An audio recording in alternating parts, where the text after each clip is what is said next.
Okay, welcome everybody. Happy to have you. Today I am joined by Bellin College's Fellowship Program Director and faculty for their DPT program, Mark Shepard. Anything you'd like to say about yourself, Mark, before we start chatting a little bit? I think the main thing I just say is I'm excited to talk about fellowship training. I've gone through it myself over a decade ago at this point. Actually went through the program now that I'm involved with, which is kind of crazy to think, but very helpful for me being in my role now. But I'm a PT. I practice clinically in the state of Maryland, and I work. Bellin College is based out of Green Bay, Wisconsin. So I do it in a hybrid way. I'll go out to Green Bay periodically to teach labs. I also work in the DPT program at Bellin College. So I have a very unique role. It's kind of my dream job where I can work with people coming into the profession and then kind of work on the other end where people have been practicing anywhere from, a few years to like 20, 30 years. I've worked with many of them and they always teach me things. So I'm learning stuff every day and really blessed to be in the position I'm in. Cool. And what did you get your fellowship in? So my fellowship is in orthopedic manual physical therapy. Okay. That's OMPT is kind of the short form for that. Okay. So isn't the full credential like FAAOMPT? Yeah, it's a bit of a mouthful, but it's basically a fellow of the American Academy of Orthopedic Manual Physical Therapy. Got it. And is Bellin still associated with EIM, or are they associated with another group now? Yeah, so Bellin College partners with EIM. A big part of that has been working with the weekend intensives or labs to offer them all across the country. We have people in our program from Alaska all the way to New York, New Hampshire, so all the way down to Georgia. So we have people all over the place. So partnering there allows for us to try to bring labs closer to where people are located. Yeah. And so we talked a little bit before I started recording. I think a big thing I don't think residencies and fellowships are well understood. Yeah, I think there's a lot of people that see that their professors in PT school are, they have some type of specialty, some additional letters after their name that shows they completed a residency and got certified. But there's not really a clear description of what that means. I remember I was told at some point that residencies were like 2,000 hours of observation or working hours. And I'm not really sure how that works out. And then you take a test, and I think how I understand it is a fellowship is, well, I don't really understand, which is why we're having this conversation. I know what I've been told by my mentor, who's also a fellow. But I believe it's a series of like 6 courses that are essentially like CEU courses with either in-person or hybrid didactic portions. And then after you complete those courses, there's like a written exam and possibly a verbal kind of like dissertation in front of some other therapists. So I guess there's a lot of things there. I guess I will say this, and then I'd like to hear your thoughts. What a lot of people don't realize is physical therapy is a doctorate. It is a clinical doctorate. We have the title of doctor. We are healthcare providers in rehab. And just like your primary care physician or your surgeon may have went through a residency and fellowship to pursue and advance their training, that is also available to physical therapists. With the residency being generally the shorter after graduation path to proficiency, and fellowship being the highest level of proficiency. So what is the real difference in, I guess, timeline, mentorship, cost of, a residency or a fellowship? Yeah. So I'll unpack, kind of the questions here and hopefully we'll keep it in a logical order here. But when we look at fellowships, there's a lot of different ways and how these can be delivered. So kind of what you were explaining earlier, you can have, fellowships that kind of build off of certifications, which, can be some of these CE based courses. But really, the American Academy of Orthopedic Manual Physical Therapy really sets a standard for what we are looking for in fellowship training. And that standard is actually developed from the International Federation for Orthopedic Physical Therapy. So AOMPT is a part of an international group of individuals who really try to set the standards internationally for fellowship training. So Sure. it goes beyond America. Yeah. Can I interrupt you for a second, Mark? Yeah. Is the International Federation, do people call that IFOMPT? Yes, that is IFOMPT. Right. Yep. So because some of the things I've heard that other people may have heard, there's NIOMPT, IOMPT, and IFOMPT. Yeah. Yeah. So there's those are, NIOMPT is a different like con ed and fellowship based company in the US and beyond a little bit. But IFOMPT is an organization that is solely working on standardizing orthopedic manual physical therapy and promoting it across the world, essentially.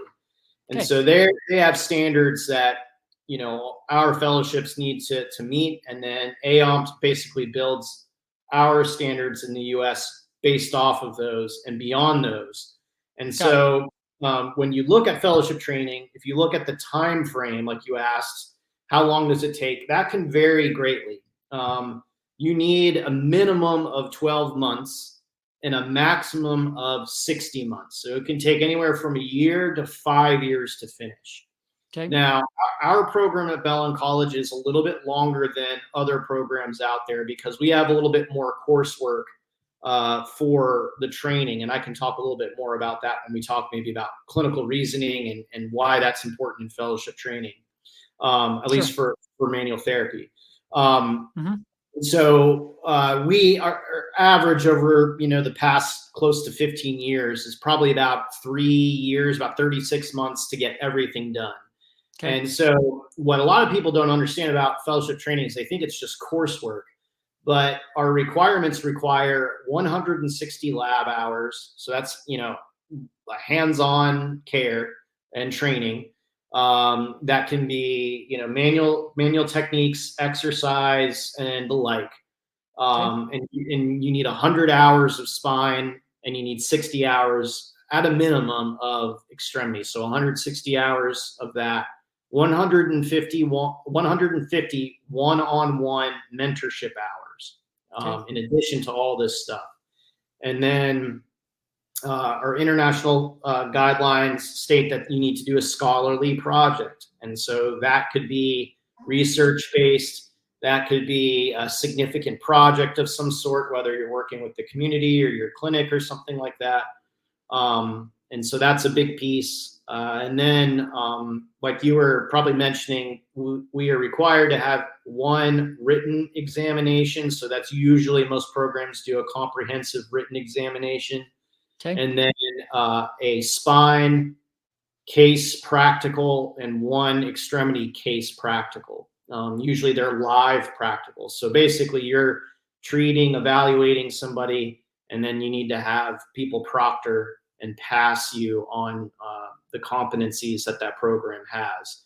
So it's much more than just doing didactic coursework. There's mentorship lab hours, scholarly work, and then every program kind of has their own little niche of what they like to add in. So there's other requirements that come up. So it's a significant, amount of work that goes into it.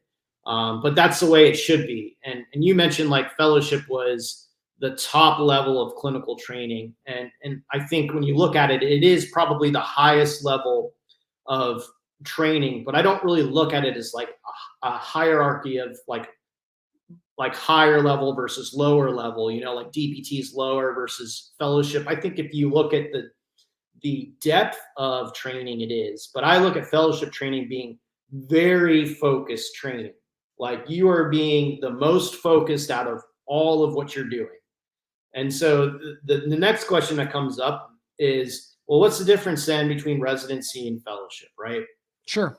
And so like you mentioned, residency is one of those things that's probably primed for people to get into early in their career. The Mhm. first year or so out of PT practice. And I look at residency, if you were to bottle it down into what I think residency really is it's allowing for you to start a systematic approach through mentorship and then application and synthesis of evidence-based or evidence-informed practice in your career. Okay, so it's basically making sure that you know how to be evidence-informed and have a basic reasoning approach to your clinical care. Sure. But residency alone won't take it probably to the depth that fellowship does, and that is feeling outstandingly confident and competent in a given subspecialty. So when we talk about orthopedic manual physical therapy, we're talking about the application of manual therapy. And Sure. manual therapy is much more than just a manual technique. There is a difference there. And that gets lost in most conversations I hear people when they criticize manual therapy. Sure. Manual therapy is not necessarily an intervention, just like physical therapy is not an intervention. It is a method and approach to care. A manual technique is an intervention, just as exercise is an intervention and communication and education are interventions. Manual therapy takes all of those things together, and we are very focused on making sure you're applying that in a neuromusculoskeletal population. Sure. So I guess, well, I mean, I have a number of questions. So if I kind of summarized, it would seem like I'm trying to keep track in my notebook and take some notes. It would seem um, that if I summarize things quickly, a residency would be like a springboard fresh out of school to get you faster into a more concrete, evidence informed process to start building your career off of something concrete. Yeah, I think that's Um, a good way to put it. yeah, so it would seem like residency is more of a springboard into the profession, like just boost your competency, whereas fellowship is more about honing your skills with a specific system to a very deep understanding of that. I will call it a framework of problem solving. Yeah, and It if you think about residency too, like when you look at evidence-based practice, it helps you treat populations, right? Because when you look at a study, you're when you really whittle it down to the inclusion criteria, a mm, lot of times that doesn't include the person sitting in front of you. And oh, agreed. so, right? And so if you're really trying to use evidence-based practice and you're really trying to apply it, it really doesn't match up directly. Now, there are some of those cases where it's like, this person would have been enrolled in that study. I'm going to do exactly that stuff. That's residence. Like you should be able to pick up on that and at least start to expand a little bit beyond that. But Sure, fellowship to me helps you with that person where they don't necessarily perfectly align with the research. That sure, N, we say the N of one sitting in front of you. How do I treat this very unique person? And so it helped me move beyond just being like, okay, you have hip osteoarthritis. I'm thinking of these 3 or 4 studies that use these interventions that should guide my care. Now I can say with fellowship training, I'm thinking of those studies, but this person is presenting with this type of pain mechanism, with these beliefs, with these impairments, and these types of psychosocial things going on. Now I can put that all together with a very systematic framework and apply that to that very individual human that I'm working hmm. Yeah.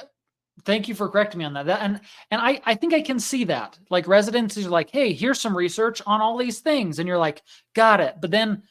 and this was kind of, and this is why I was curious about fellowship. I was very, if for any of my previous professors or anyone who listened to this, don't hate me for this. I was very underwhelmed by PT school. I would say Mhm. I generally didn't study. I didn't really study for the boards. It was just kind of like, meh. And Yeah, I always did really well. yeah, And which is why I'm very appreciative that I have a fellowship mentor now, because it's kind of like, for anyone who has not worked with a fellow, particularly my boss is also in orthopedic manual therapy. He was through NIOMT. Yeah. which is the more CEU, like course-based program. If you have not worked with a true expert in orthopedic manual therapy, it is different. It will meet and exceed all of your expectations, in my opinion. Like Mhm. suddenly all these questions that you're like, wait, I don't understand. They're like, doop, doop, doop, doop, doop. And your patient feels better. And you're like, oh my gosh, it works. It works. Yeah. And I know that's a pretty extreme statement for anyone on their, you know, radio screaming at me now. But I will say it has been I've always been looking for something that met my ideals of what physical therapy should be. And I Yeah. know that there are different categories of fellowships, and I'm sure we can briefly touch on those in a minute. Um, but I appreciate you bringing that up because I thought it was that's a very insightful way. It's like residencies, like, hey, here's how to interact with this body of data, and fellowship is take that enormous body of data, none of which is going to directly correlate to your person, and work it into a system that actually gives you actionable things to do with them. Um, Yeah. so it again, just kind of going through this summary, it looks like residency is you're kind of hitting it first year or two out of school. Kind of springboards you. Fellowship, you may want a little bit more under your belt. Maybe you do it right out of school. You're generally looking at 1 to 5 years of coursework that will include some type of scholarly project, a written exam, in-person practicals on both the spine and extremities, um, as well as coursework, more extensive coursework. So I guess my question is, and a lot of people may be having this question, like, what is the difference and what is the benefit, both in my clinical competence, because you had brought up we were going to talk about clinical reasoning, like why can't I just look at the courses around me and maybe take some ice courses on the extremity and maybe take an EIM course on needling and maybe take an Aspire course on this and maybe take that Yeah. course on that. And like, what's the real benefit to me spending all this time? I'm assuming there's some significant cost associated with it. Like, what is the real benefit to a fellowship over me just pursuing these different courses that I find interesting and just plopping them into how I treat patients? Yeah. And I think there's definitely nothing wrong with taking con ed courses, and you're going to learn stuff and you're going to pick some things up. Sure. I think that the difference with a fellowship, in particular, is that you're going to be held accountable for really following through with what you're learning, right? And you're also, this is the other big thing, and this, you get this with residency too. You're guaranteed to get mentorship. Guaranteed, you have to do it. And that is what I find missing from a lot of certification programs and other type of con ed courses. And again, I'm not saying that you shouldn't be doing those things. You only should be doing residency fellowship because of the mentorship and the accountability you get with using this stuff. But when you look traditionally at certification programs and con ed, is that you learn these things, you feel great about doing them on the weekend, and then that next week you're probably going to be using maybe 70% of what you've learned potentially. And my Mhm. my my thought is, and again, this is a bias of mine, but I've seen it myself and with other people I've worked with, is that over time they start to trend back to, let's say, their average of what they were doing over time, and maybe including a couple of those new things. The Mhm. challenge is when you don't have a systematic framework in order to uh, contextualize what you learn, you're not necessarily going to be able to pinpoint how you can use those new skills in a meaningful way. So, Sure. for example, I went through fellowship training. Towards the tail end of my fellowship training, I learned how to dry needle. Hmm. And what I learned with dry needling was all because of the systematic approach I use in the clinic. So now, instead of just dry needling everybody or using dry needling as a, like, I don't know what's going on, so I'll just stick a couple needles in somebody. I can recognize patterns based off of what I've seen in the past, because I've been able to meticulously test to see if I see this type of presentation and I needle this area, I usually will see these effects. And Sure. so now I am, I am very specific on when I will needle, and I know, generally speaking, how many times I'll need to needle a given area to get a given effect. So for me, it just makes me more confident in when I'm going to use it, and when, more importantly, when to not use it. It's the same with any other intervention. So it just makes me more precise. There's a lot of this talk in medicine, precision medicine. To me, fellowship training made me more precise, even though we know that precision doesn't necessarily make things better.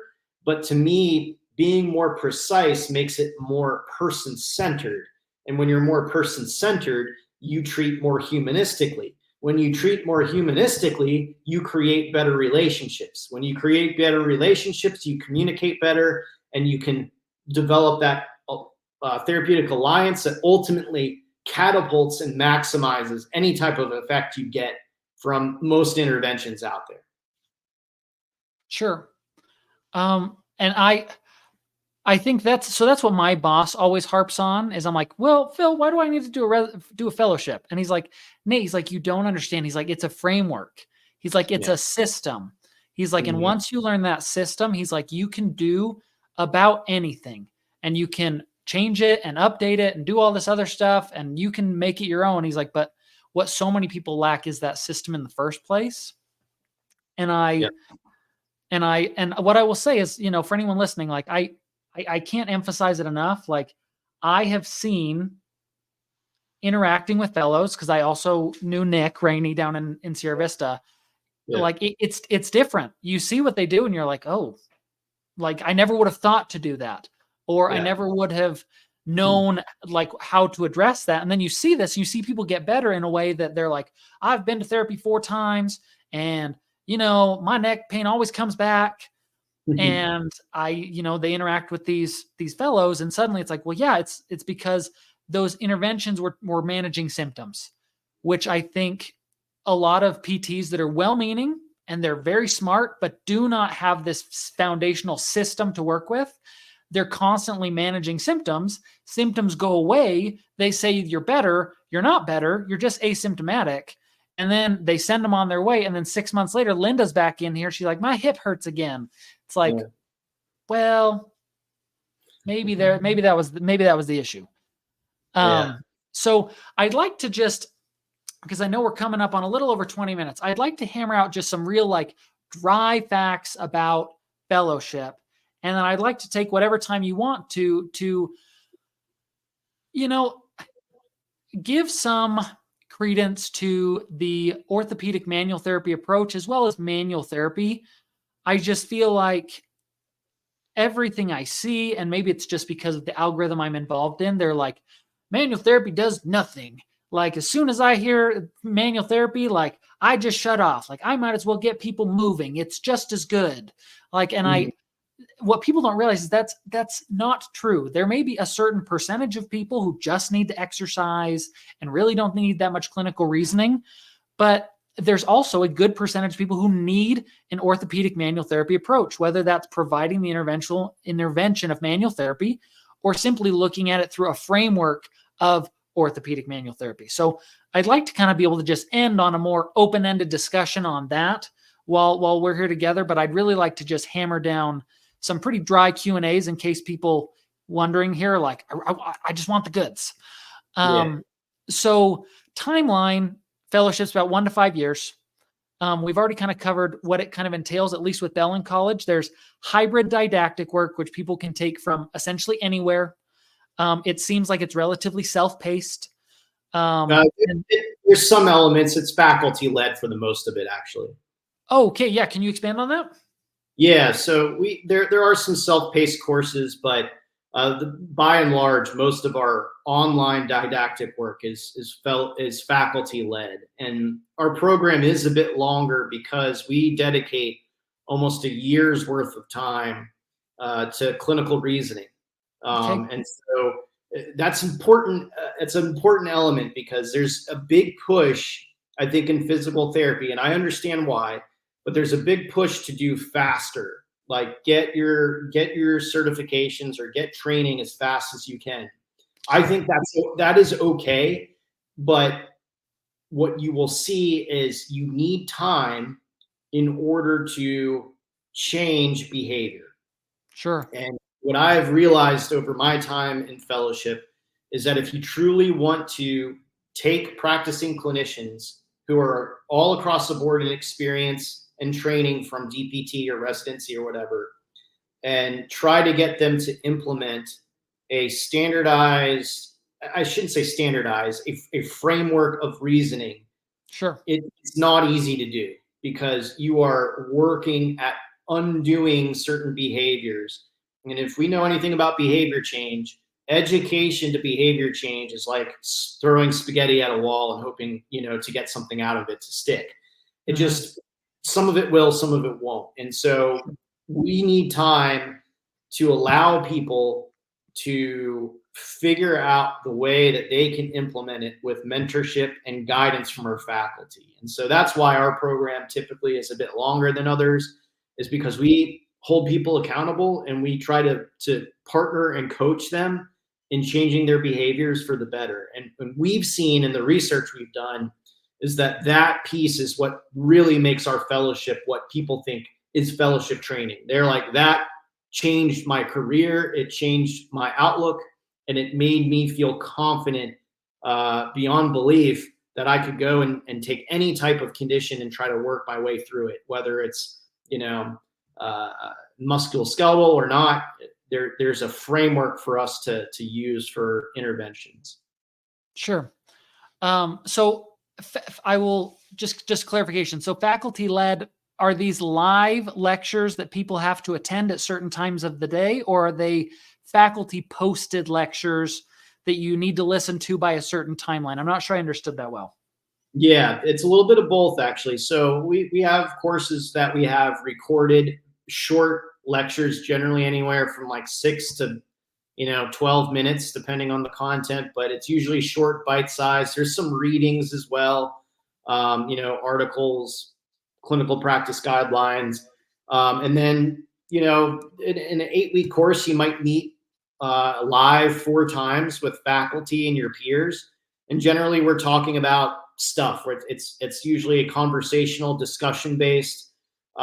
We might have pictures from cases to like, hey, what do you see here? What would you do here? A lot of just discussion and Meaning in lab, no, or it's these or like live video calls. online. Yeah, video Okay, got it. calls. Yeah, and then of course there is the lab based time as well, which is in person, doing that. But a lot of it too comes offline. It's a high touch program. I mean, you're doing a lot of work, but you're learning a lot and then learning how to implement it. Sure. So it sounds like, so what I'm familiar with is NIOMP, because that's who my boss was trained through. And I believe it's essentially 6 continuing education courses with mentorship and stuff like that, which is, I understand that's different. So we're not going to talk much about that. But so how many courses or like classes is like Bellin's College fellowship made up of?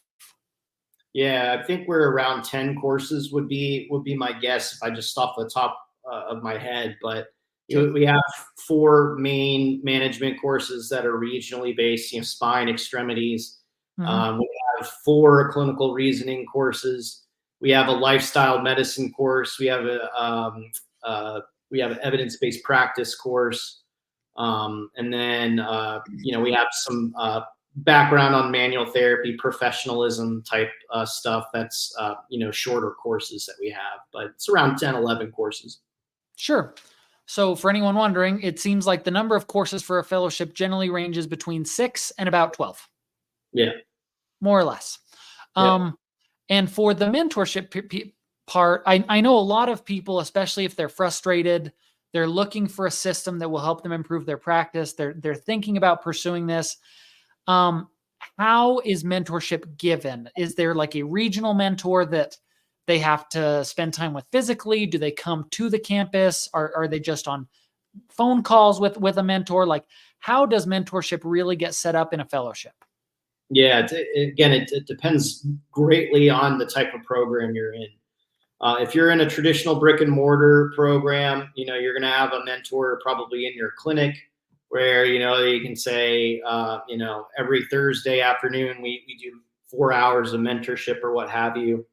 But because our program is hybrid in nature, and we have people all over the United States, and there's other programs like ours out there, we kind of have a different model. So we work with some clinics who have mentors with the person in the fellowship program doing that very thing. But we also don't have people, they're at a clinic in a very rural area with no fellow within the whole region of their state they're in. And so we have people associated with our program who may travel to do mentorship at their location, or that fellow in training will travel to a mentor to their clinic and treat alongside of the mentor. And so both can occur. Our accreditation guidelines allow for half of your hours to be done kind of remotely, where you could do like web calls, or you could do phone calls, but most of the people in our program typically do clinical based, in the clinic based mentorship. Got it. And as far as cost goes, what should someone expect to pay, either whether it's covered to a certain extent by where they work? Because I think a lot of companies provide a continuing education stipend each year. What should people expect to pay for a fellowship? And let's just, obviously travel costs and stuff that varies. We won't worry too much about that. People will kind of reason that out themselves. But what is like the cost of like the program itself? Yeah, I think it generally can range anywhere from like 11 grand to like 16 grand, depending on like tuition, depending on the companies and the organizations you work with. But again, it depends on the length of the program. It depends on, like you said, the costs associated with traveling to lab hours or things like that. So those are all kind of variable costs there. But most of the time, at least in our program, most of the people say, that the time and investment, they can see it actually changing their practice in real time. And there's no better feeling than to, learn something 1 week and then immediately start applying it, and then having a group of your peers and faculty to meet, later that week to discuss it and to help problem solve through things, and to call out, be like, oh, have you tried this, or have you looked for this to help with that pattern recognition? So it's really nice. You're investing time and money into it, but generally speaking, you should be able to see immediately the effects it has on your own reasoning approach and your own application in real time. It's not like you have to. In DPT, it was kind of like, it was all delayed gratification, because you can't really apply it right then and there. Have 6 months of classes and then rotation. Yep. Okay. Yeah. Perfect. So it seems like, from what I understand, I hear that they're about 10 to 15. So you were pretty close to me. And I think the last question, and then I'll kind of provide a whole summary, and then we'll chat just for a few minutes. I think there's a lot of people that's like, there's no financial benefit to me getting a fellowship or pursuing a residency. I think a lot of people are upset, and I think with reason, at the cost of a lot of PT school. Like, I know, and I'm not shy about this. I'm fine with it. Like, I got out of PT school and I had about $185,000 in student loan debt. And I think I have a pretty good job. And I won't say exact numbers, but I'll say I'm in the 70s as a new grad. And, after taxes, that kind of comes to this number of like, whoa, I'm balancing student loans and I'm just trying to get my feet underneath me. And it's like, how much real benefit is there to me paying an extra $10,000 to $15,000, dedicating more years, more stress on top of this life that I already am trying to manage. Yeah. Yeah. And that is a very valid point. And I think number one, PT schools, are just, it's way too expensive. And, Sure.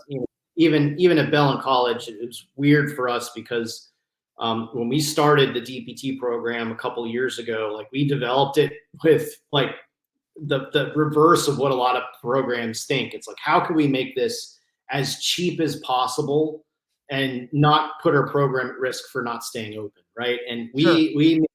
we wanted to make it as cheap as we could as a private institution. And so we worked from that to say, what can we do to help with that? So I think number one, we have to solve the bloat that we have in the price it takes to become an entry level DPT, given what salaries are. And we have to also, as a practicing PTs, understand that if you're working in an insurance based model, we're just seeing continual rate decreases in what we're being reimbursed. I mean, that is from the moment I was in PT school, it was something I always heard about, and something I've heard ever since I've graduated. That it's just decades of this going forward. And so, the argument is, yeah, what is this going to really do for me from a salary standpoint?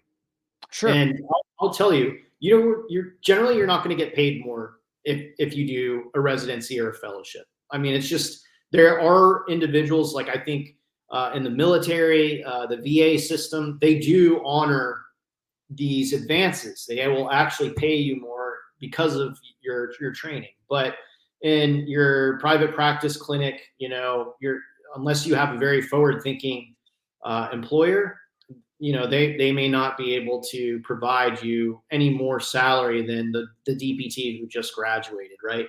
Now, what I will say is, when we did some research on the effects of fellowship training that we published in 2020, we did see that on average, people who graduated from fellowship training got about $10,000 extra income after doing their fellowship training that they attributed to the training they did. And a lot of that was either adjunct positions, teaching in a DPT program as adjunct, teaching some weekend con ed, or opening up some type of niche practice that allowed them to make extra because of their confidence in a given area. So sure. I think it's hard to see a very direct relationship on a financial change. But I will say it's going to make you more confident, and that confidence will generally play out into trying to make better outcomes quicker. We know that research shows that when you compare residency to fellows, they're probably, the outcomes aren't that different. It's just the time in which fellows can usually get to those outcomes are quicker. Sure. And so I think the confidence level in your marketability just through word of mouth, because you're, like you were saying, there's a little difference in that person's engagement with the person that they're working with.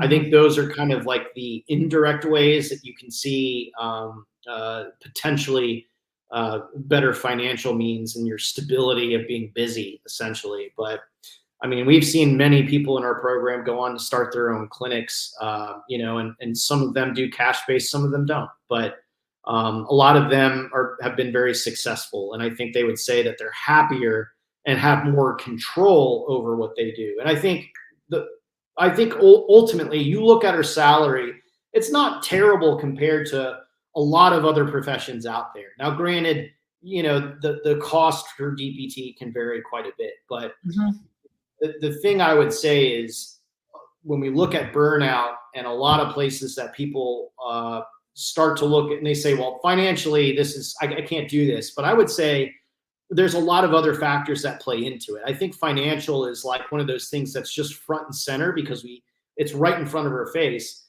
But I think if people had more control over the things they like to do and felt more confident and felt, rewarded in the care they provide, I think they would be much more pleased with the amount of money that they're making to some degree.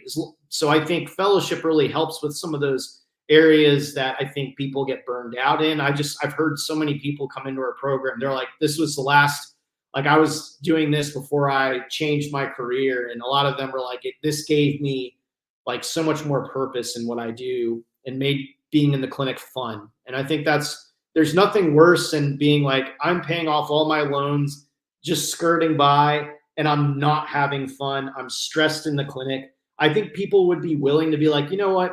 I'm just making it by, but I am having so much fun. I love going to work. I have purpose. I feel confident for the most part.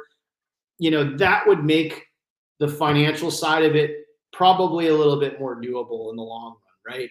Now, I'm not saying it's great that we have so many loans, but I think Yeah. it would take a little bit of the edge off, as far as like dealing with the day to day. If you hate your job and you feel like you're just being what I call a PT robot, and you're not getting paid what you feel like you need because you have all these loans, there ain't nothing worse. And I just feel like that is unfortunately what we see a lot of in PT practice now. Yeah, I agree. And for anyone out there who may be listening, they're like, I feel like crap. I hate my life. I hate what I do. That has been a tremendous thing about me working with a fellow. It's like when I don't have questions, it's a very disheartening place to feel responsible for the health and well-being of this person who's coming to you for help. And you being like, I don't know. I don't know. It's like you just paid good money, took good time, came to see me, hoping that I would make you feel better. And obviously there are many ways to do that, but from the side of I need to provide something that can maybe address some of your pathoanatomical issues, it's like, I don't know. And there's nothing worse than going home and being like, and getting in the car and being like, I'm worthless. I failed. I don't know what I'm doing. Why am I doing this? And I'm poor. This sucks. Yeah. And I will say to anyone going through that, really consider doing a fellowship, having a mentor, and being able to have someone to bounce these ideas off that suddenly you're like, oh, I don't know, but I have a direction. I have purpose. I have an idea. There's a base that I can work with. I am happier. I am much happier because even if I have a problem, I can step aside and I can be like, hey, I don't know what I'm doing. And my boss is like, oh, have you looked at this? And I'm like, why would I look at that? And he's like, bloop, bloop, bloop, bloop, bloop, bloop. And I'm like, oh, wow. Yeah. And then suddenly I'm pumped. I'm like going out. I'm like, listen, Linda, lie on your side. We're going to fix this, even though that doesn't always happen. So brief overview. Then we may take a few minutes to just talk about orthopedic manual therapy. For anyone who's like, Nate, give me the deets on the fellowship. You're looking at probably 1 to 5 years, about $10,000 to $15,000 in costs. You got a couple models, one of which is more continuing education based. One is more like Bellin College, where it's more of a guided course, instructor-led direction that's hybrid. You will get mentorship, which will be a huge factor playing into like how confident you feel, the ability to make immediate changes in your practice and feel that you have more purpose. What else do I have written down here?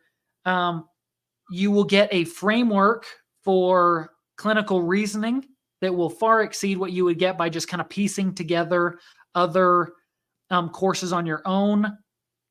And as far as earning potential, it's not going to likely give you a direct, like, oh, I have my fellowship and now I completed it and now I'm making $10,000 more dollars, but rather making you someone who is irreplaceable, making you someone who has the skills that they're going to see 8 other PTs. They're not going to get better. They're going to come see you. You're going to get them better. Or at least you have a much higher chance to. Yeah.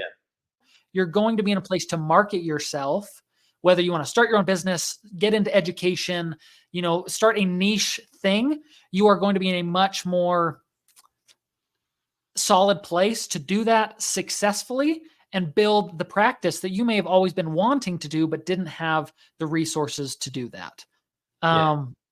Anything you feel that I missed, Mark? No, I think that sums it up. The one thing I would say is that fellowship's not for everybody, and again, it's totally fine if it's time component. It's a lot of dedicated hours, as you mentioned, and our program is tough mentally.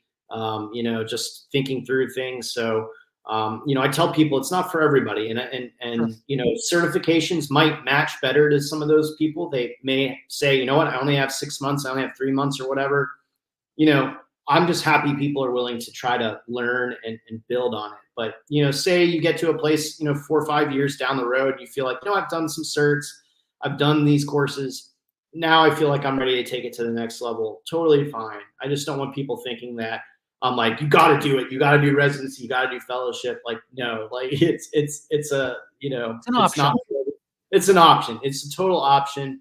But if you're like, like you were saying, I want to feel confident. I want to be able to recognize patterns. I want to have a reasoning approach, and I want to be skilled in manual techniques and incorporating exercise and education and communication, then fellowship is probably a valid option for you to really hone in on that very specific subspecialty.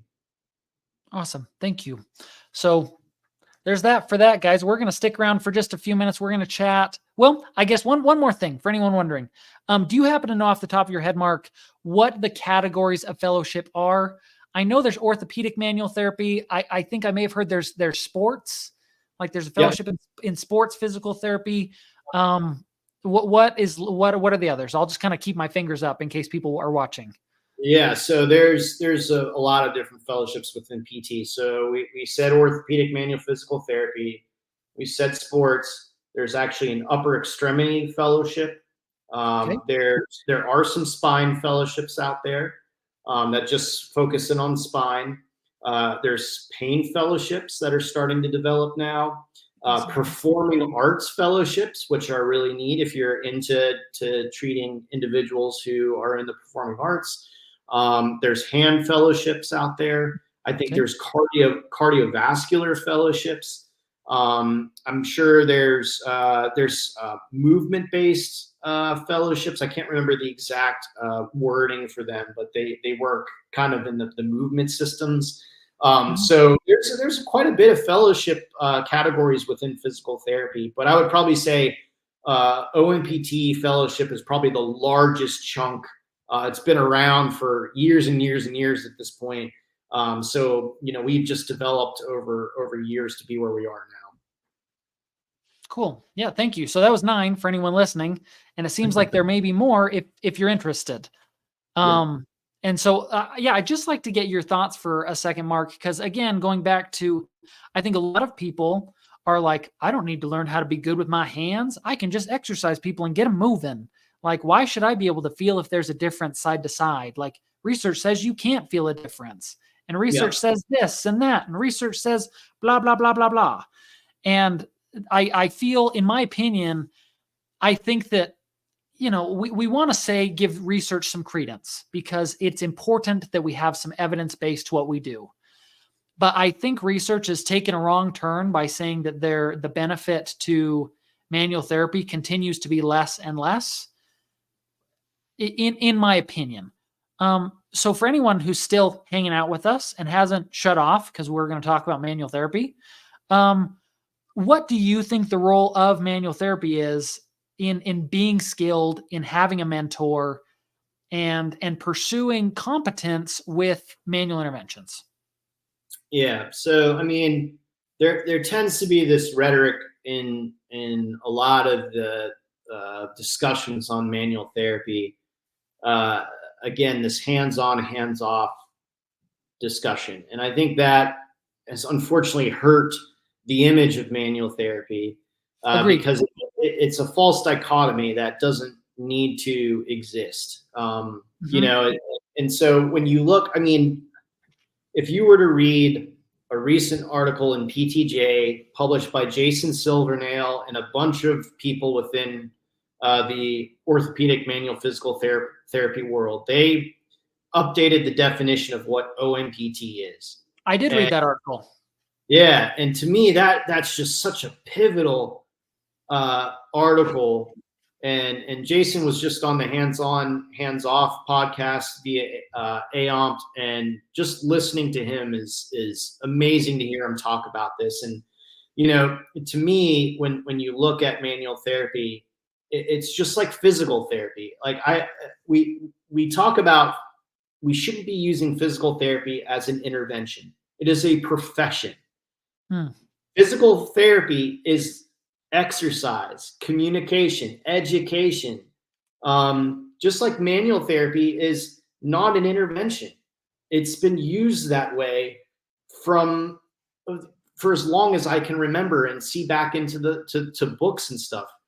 Manual therapy has been seen as the same as manual techniques. And to me, manual therapy is it's an umbrella term that talks about more than just manual techniques. It is how we integrate manual techniques, exercise, and education to empower the person. So when I hear people saying like, well, they're doing 70% hands-on stuff for a tendinopathy, I'll say, well, that's not my manual therapy. Yeah. That is my manual therapy. And to take it a step further, if you look at the trials that are out there that show that a manual therapy approach, and I'm talking hands-on, exercise, education is helpful. I looked at the people who provided the interventions, and they all had this designation that was synonymous with fellowship training.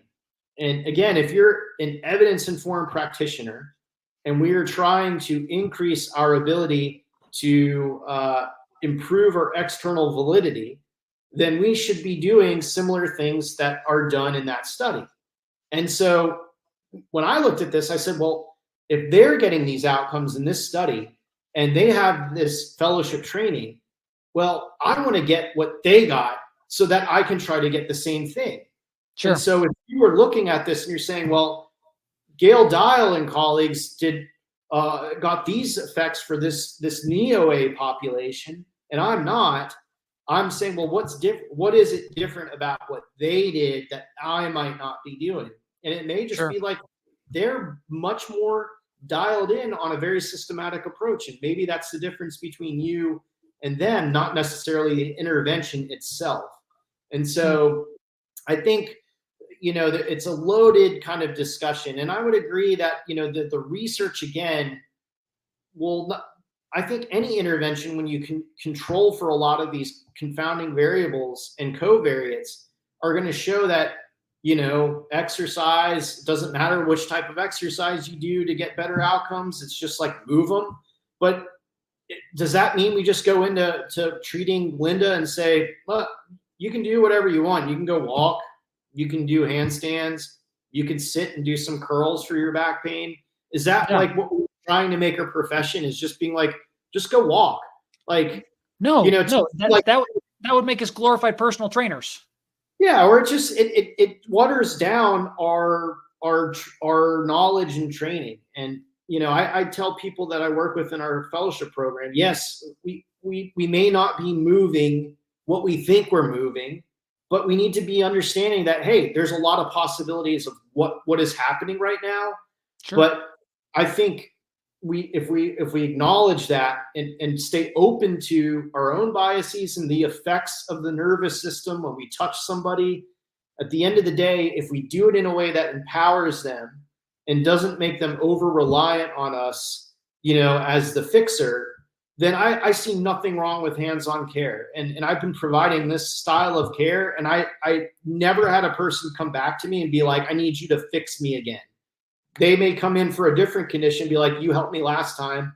I trust in you. I want you to come back to see you, or, somebody I work with there, to me, that's the important piece. And I think there's a lot of healthy criticisms of manual therapy out there, but that is not my manual therapy. That is not the manual therapy that I choose to have advocated for in Bellin College's program.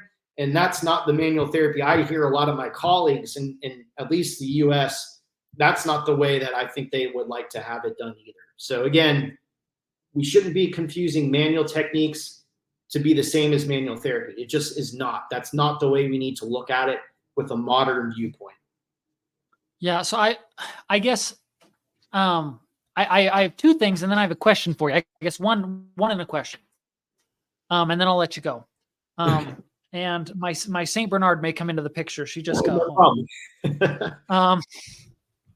So how I see it, I think people are too caught up in this, like, what is it actually doing physically? Like, you're not physically making the joint looser. You're not physically pushing and moving what you think you're moving.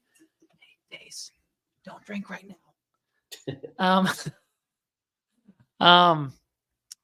And it's like, in my mind, it's like all physical therapy is it is a stimulus and response loop with the body. I provide you with a stimulus, whether it's an explanation to you that may play more on the psychosocial side. It's a physical intervention that may play more on the physical side. It's an exercise intervention that may impact this, that, or the other. It's like, all we're doing is we're providing the body a stimulus, and we're seeing what it spits out. And we hope that it's improved function, less pain, more confidence in how they move and what they're willing to do. And I think that's where people get off the rails with manual therapy. Like, it is just a stimulus, and learning to do it competently, it's like, will be of benefit to you as you include it into a framework of treatment. And that's why I would just like your last thoughts on this. People say they're like, orthopedic manual therapy is a framework as opposed to manual therapy interventions. And I still don't understand what that means. Like, I read the article, it still seems vague to me. Like, when you say it as a framework, are you saying that I just include manual therapies as an option in my framework? Because when I hear manual therapy as a framework, I still am inherently thinking, how am I going to use my hands? Yeah. Yeah. And I think, obviously in the name of it, like manual therapy, you're thinking, oh, I'm going to be using my hands for that. Right. And yes, it is very much how we use our hands, as a big component of it. But to me, what we're looking at is using our hands as a means to communicate with the person through nonverbal communication. And what I mean by that is directly back to your point of the stimulus into the nervous system. At the end of the day, we are communicating with the nervous system, both through peripheral nerves and through our own senses, right? And that gets scrutinized by our brain, and then the output of that is the effects we see. Correct. But if we are looking at a biopsychosocial approach, we are potentially changing biomechanics of the joint. We are also changing some of the neurophysiology that's going on at the periphery, at the spinal cord, and in our brains. Sure. And we also should be thinking about how the psychology and the contextual factors of what's happening in society for that person, we need to acknowledge those aspects. And then, as Jason Silvernail will say, and in that modern definition, at Bellin College, we are putting a lot of stock in behavior change and lifestyle medicine, sleep, what we eat, and our physical activity. All those things stimulate the nervous system and stimulate health. And so, to me, manual therapy, yes, in its name is manual thinking, hands, but again, it's a therapeutic approach. Just because we're physical therapists doesn't mean we're just doing physical things, right? We are doing a lot of other things across the board when it comes to interventions, whether it be orthopedic, neurologic, or cardiovascular. So I kind of look at it through that lens there. And I think, to me, that it's just so important that we think about. Everybody says communication's the most important skill that we can have, and I wholeheartedly agree. But when was it that touch is not considered communication? I mean, to me, touch is one of the most important nonverbal pieces of communication, and some of the most ancient evolutionary ways that humans connect with other humans. Why would Yeah. we not? And I would argue too that exercise is manual therapy. When have you not put your hands on somebody when they're doing an exercise? I have very little experience seeing a PT doing an exercise, not putting their hands on the area they want to try to stimulate, not Yeah. correcting the pattern that they want to see. Is that not a manual technique? Is that not providing stimulus to that person's nervous system? We are just honing in on the different ways we can use manual technique coupled with exercise, education, communication, and empowerment to drive changes in the neuromuscular skeletal system. That is manual therapy. And the framework question is, how do we provide a blueprint for you to think through the process of applying it? How do we know whether we are making changes for the better or not? And Mhm. so the frameworks are very different across different fellowship programs, but the key piece is that they're there. McKenzie-based treatment is going to be different across the board than maybe what we're doing in our program, even though we teach a lot of those techniques, maybe Mhm. not to the depth of what a McKenzie-based fellowship will be. But again, does our outcomes maybe be any different because we're two separate reasoning approaches? Probably not, Yeah. because both are using a system that we are very experienced using and understand in and out, so that we understand what we're seeing with a given person in front of us. And to me, that's probably, I mean, Tim Flynn said this years ago, have a system. I remember he said, if there's one thing he would suggest to somebody, have a system in place so that you can use that to problem solve through your care. And you can use any intervention out there. Rub broccoli on someone's shoulder, because if you use the system, you'll see, is it helpful or not? Sure. And if you understand, maybe that person thought broccoli is, healthy because you're putting all the healthy nutrients through the skin. There's a lot of reasons why that may have worked. And we try to train people to say, what are all those reasons? Be open to possibilities, and don't just think that I'm wiggling a joint and making it move better, because it's a lot more than that. That may be happening, and some other stuff too. Right. Yeah. So I think in conclusion, like anyone listening, like if fellowship isn't your thing, that's cool. But you need to have a system. Because the reason that people can be Maitland trained or McKenzie trained, or they can go through EIM, or they can go through NIOMT, and they can all get great outcomes, is it's about a system and recognizing that the body wants to heal itself if you provide it with the right stimulus. And although the different systems may advocate for different ways of applying that stimulus, if we can get people better, ultimately that's all that matters. Like if people are feeling better, they are making changes in their life, and they are, accomplishing the things that they want to, our job is done. And so this whole concept of like, oh, well, manual therapy, or oh, McKenzie's trash, or oh, Maitland's trash, oh, this, that, or the other is garbage. Like that does you no good, because ultimately someone from that philosophy may be getting better outcomes than you.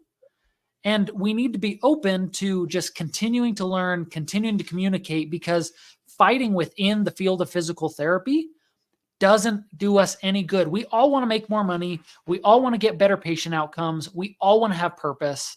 And to your point, like fellowship may be a way to help you do that if it's of interest to you. Mm-hmm. So Mark, I'm very grateful for you taking the time to come on here. I know your schedule's very busy. If there are people that are interested in getting connected with you, or maybe following some content or pages or groups you're associated with, like please, I'd love to hear what those are, and then we'll wrap up.